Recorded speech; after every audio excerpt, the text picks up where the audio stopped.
Okay, there we go. I'm not sure what's going on here. Hopefully you can see me now. There seemed to have been a delay in getting the camera working, so I'm hoping that everybody can see me. I can actually see myself now, but want to go ahead and jump in and get started. First of all, thank you so much for joining today after the last session we did around so you're thinking about being a chief of staff. It got a lot of great feedback, got a lot of great input, and lots and lots and lots of questions. And so I've been thinking, how do I balance between all of the great questions that are coming in, all of the significant interest in really people wanting to be in these chief of staff roles, people wanting to be taken seriously in these chief of staff roles, recruiters and CEOs hiring. I mean, I've even gotten CEOs reaching out to me saying, I want to, I don't have a chief of staff. I'm thinking about hiring a chief of staff. What does this mean? So I've been trying to balance between how do I make sure to drive awareness and that balance of getting yourselves out there. This is how to think about the chief of staff role. This is how to really connect with this senior level function and make the most out of it in your organization with, okay, let's have a conversation because it's not as simple as this is what everybody needs to do. You know what I'm saying? It's not as simple as there's one blanket template that every single CEO can use in hiring their chief of staff. There's not one blank template that every person who wants to be a chief of staff can use and saying, this is exactly what I need to be a chief of staff. It is so custom to each individual and it's so unique to each individual that I have been trying to balance the generic, the generalities with how to approach this role with some of the things that as a unique individual you have to consider for your role, for your personality, for your experience. And so today I wanted to just dive in because like I said, I had so much great, I mean, just phenomenal feedback. I appreciate everybody who has tuned in. I appreciate everybody who has, written me and said, thank you, thank you, thank you. Either I'm in a chief of staff role and you've definitely validated all of the things that I am doing, all of the things that I have done to people who are saying that I'm thinking about this role. I've been doing the work or I've had so much background in operational program management and tying back offices together to make an organization run. How do I get the title chief of staff? And so today, that's what we're going to talk about. The title of chief of staff, hiring for the position, recruiting for the position. So I'm taking it from the angle of both recruiters and CEOs. And I thought this was an important topic to discuss because I posted on LinkedIn. I posted on LinkedIn that I got contacted by a recruiter. So there's two different, I mean, lots of different stories, but let's just talk about two of them. So there's two different situations that happened that, first of all, inspired me to even write the book, Unlocking Your Inner Chief of Staff. And it is the confusion with the chief of staff role lately, and the role has just blown up. I'm just like so impressed and amazed and excited about the number of chief of staff roles that are out there and the number of CEOs that are seeking and understanding the importance. Even if they don't understand exactly what they can get out of a chief of staff, they understand the importance of this role. But two incidents that happened that I talked about on LinkedIn. One was because of my expertise, because of my background, 25 years in corporate and public sector, working across industries in various, head of operations, head of communications, head of go-to-market, head of responsible AI, head of economic development. So it's a very broad career, which always leads me back to the chief of staff role because I think the chief of staff role encompasses so many things. But what I got advice from a coach, and yes, I have coaches, I have therapists. I would recommend each one of us to broaden our horizons and to accept that there's great advice and mentoring that we can get from professionals out there. So I do have coaches and therapists and all of those great things. But a coach that I had gave me the advice to remove the title chief of staff from my profile on LinkedIn because it, in their opinion, I am a chief operating officer, and the roles that I've done really encompass running the full operations for an entire organization, and having that CXO title is more senior than having the chief of staff title. And am I diluting my value and my executive presence by putting the title chief of staff on my, at the highlight of my profile? And I did that for a minute. I actually took it off and said, well, no, I'm the head of operations. I'm the chief operating officer. I'm, this executive, and you need to see me as an executive, not just a chief of staff. Then I took a step back and I said, a chief of staff is an executive. The more that we play into that notion of we have to change titles, just like with executive assistants, an executive assistant, as though that title is not good enough for the seniority and the expertise that those individuals bring to the table, that they have to change titles to something else. The same thing is happening with chiefs of staff, that you're not senior enough, executive enough, so you have to change titles to something else. And so I actually did it for a minute. I took the chief of staff title off and then went back and said, no, this is who I am. And I'm embracing it. And instead of conforming to the chief of staff title not being representative of the executive seniority that comes with running the full back office operations of an entire organization, that instead of conforming to that not being good enough, I'm going to change the narrative. I'm going to change the narrative and say, this is good enough. And instead, let's talk about why this is an executive role. And let's talk about the seniority and the presence in the executive maturity that it takes to be in this type of role.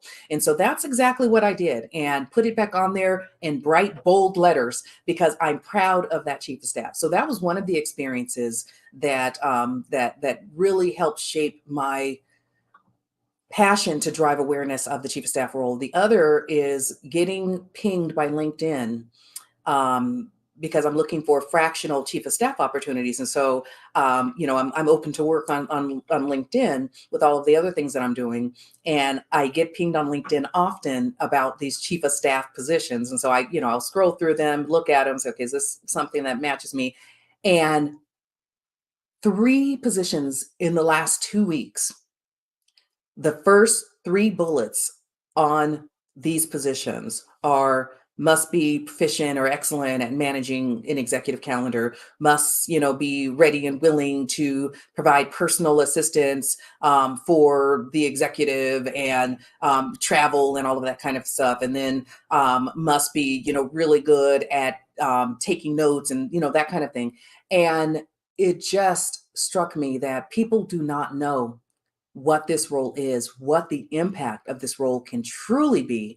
And they're getting it confused because a lot of us are hearing, oh, you need a chief of staff. It's so important.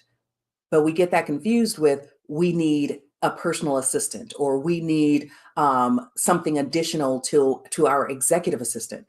Use your executive assistant in the way that that magnificent role was supposed to be used, and that is as your guide and lead in taking care of you, your calendar, your time, making sure that that is first and foremost considered.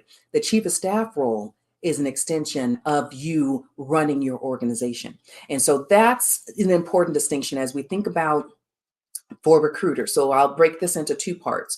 We'll start with recruiters, and then we'll go to hiring CEOs. So for recruiters, it's important to think about, what is it that, not the general title, the general job descriptions that you go out there and you pull and you say, okay, I'm looking for a combination of this, this, and this. And so you're basically combining a lot of different responsibilities from a bunch of different job descriptions that you've seen of the chief of staff role. You have to understand what it is that the organization is actually looking for. So if you're recruiting chiefs of staff for these positions, and you're using this great job descriptions that even in the book, if you look at some of the things that are critical in the chief of staff role, and you're using those job descriptions, a person that goes for that position is expecting that to be the role. And if that is not the role that the organization needs, that is your responsibility to do the due diligence up front. Not all chief of staff positions are the same. Not all chiefs of staff that CEOs are looking for are the same. So it's your duty not to hire a chief of staff that you think the CEO or the organization needs, but instead to recruit for one that the organization and the CEO actually wants. Otherwise, the person that you're putting in this role, even if they have all of the skills, all of the experiences, they're going to have a difficult time being successful in it.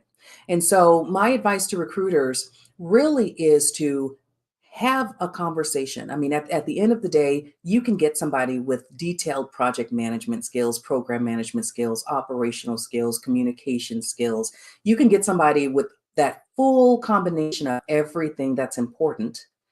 But at the end of the day, it's about how that person can come into the organization and what is their personal areas of expertise that can help transition, evolve, transform that organization. And so the requirement is to have a conversation with the leadership team, have a conversation with the CEO, and to really understand, other than the typical things that go on a job description, what is the role that this individual will play as a partner in the leadership team and with the CEO?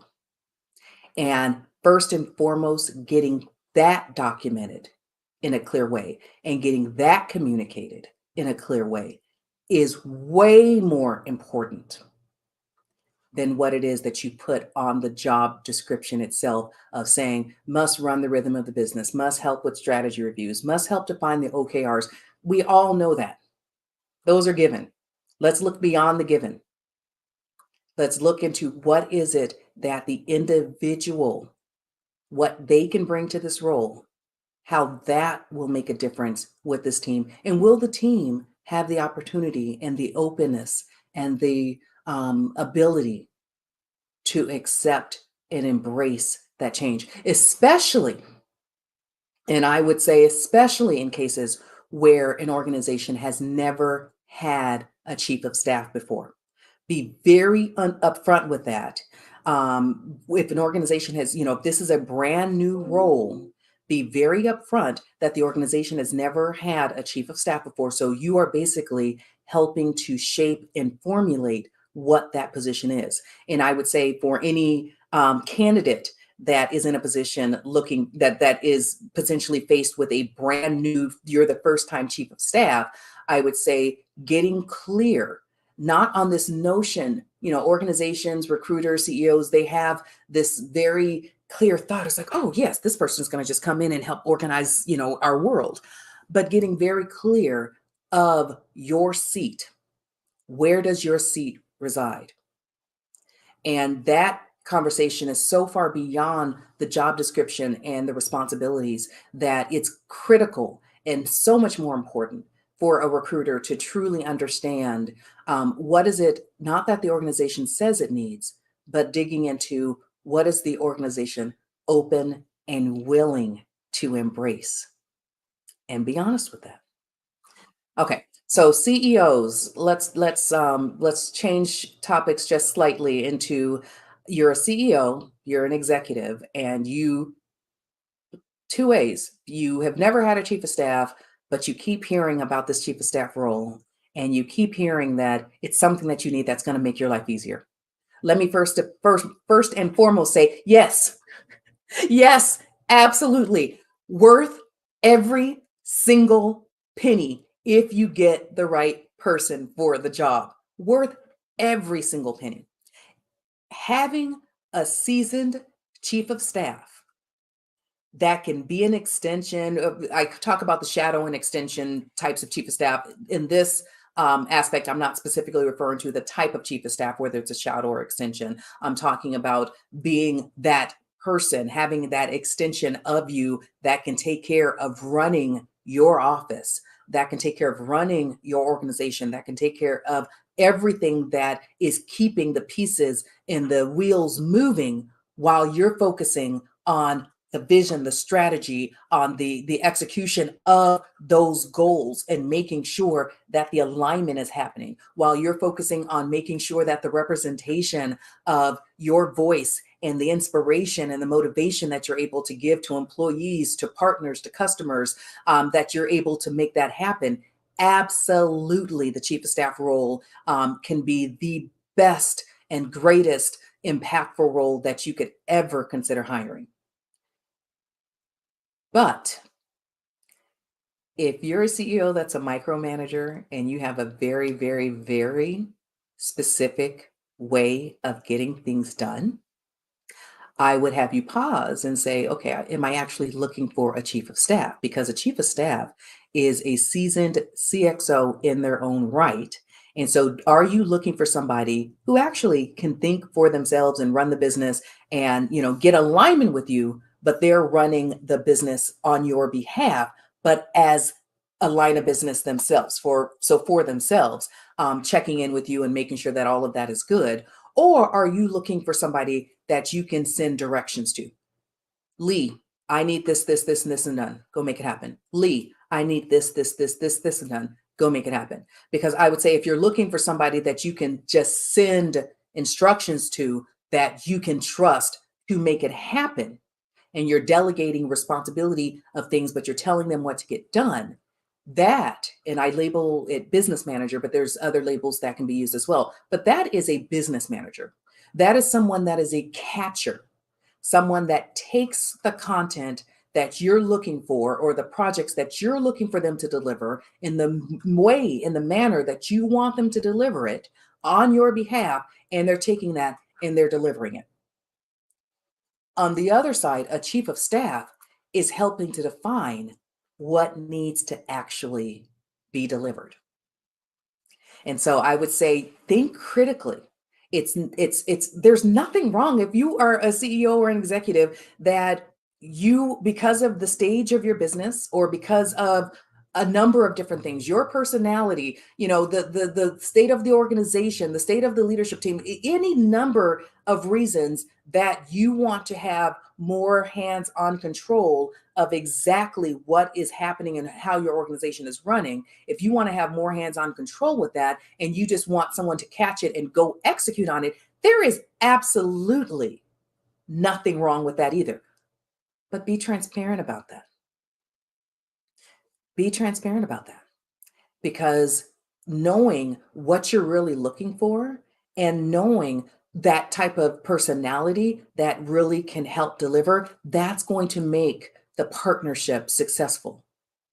But being in a position where you want to be able to let go, you want to be able to hand the reins and let that person just run and define and strategize, but you're not there, will cause conflict, and it will cause dissatisfaction on both parts. And so for an executive that is looking for a chief of staff, the first question I want you to ask yourself is, what is, if this person did one thing for me in the organization, what would be the greatest contribution that they could have? And if the greatest contribution that this person can have is to put an operational program in place that helps people feel like they're part of an organization, that helps people feel like they understand the specific role that they do, how that ties into the end goal of where the organization is heading, then I would say, yes, let's talk. You're looking for a chief of staff. If the number one thing that the person you're trying to hire can do is you have a dysfunctional leadership team and you're looking for somebody to come in and orchestrate and facilitate a leadership team meeting and make sure that your meetings are on time, or make sure that you're rotating topics through your leadership team meetings. If the most important thing that this new person can do is very tactical execution of activities, then I would say you should pause and say, maybe I'm not looking for a chief of staff. Maybe I am looking for a business manager or whatever title you choose to use. So, these are just some of the things that you should consider. There's many, many, many things that should be considered in terms of, like I said, beyond just checking the box and saying, do you have project management skills? Do you have communication skills? Do you have facilitation skills? Do you have operational excellence skills? Can you define and help put in place OKRs or KPIs? All of those things are very, very important. But a true seasoned chief of staff with maturity can do those things in their sleep. And there's many people out there who can do those things in their sleep. That's not what's going to make that position and that relationship successful. So you should expect, if somebody has made it all the way to talking to you as the executive or CEO, that yes, they can do those things. That's not what you focus on. Have other people focus on the tactical of what they can deliver. You need to focus on what is it that you're actually looking for.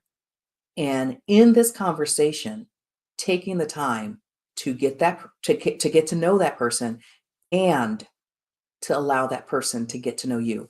And one of the things that I hold very dearly, very dearly, even, and I'm a remote worker, I'll do hybrid and remote, but even in those situations where, let's say, the executive is in another country, in another state, it doesn't matter whether it's the first interview, the second interview, we're down the line and we're, down, before the offer. So well before the offer, we're meeting face to face, and we're not meeting face to face in your conference room, in your boardroom. We're not meeting face to face in a business office environment. We're meeting face to face over coffee, on your deck, at your home, on your deck, on my deck, at my home. I don't care. We're meeting for a glass of wine. Doesn't matter. We're meeting as humans, because trust takes a long time to build. But getting that face to face sense of somebody a million times over can tell you so much about the dynamics and the energy of the two of you together, and whether that is something that you're even open to building that trusting relationship.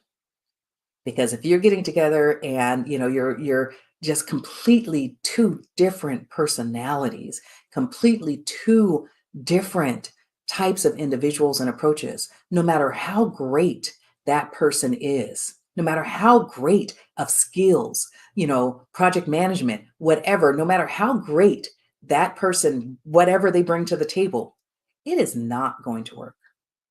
So the most important thing about this chief of staff role as you're recruiting, one, yes, they need to have the skills. I mean, let's just say the most important thing, they need to have the skills.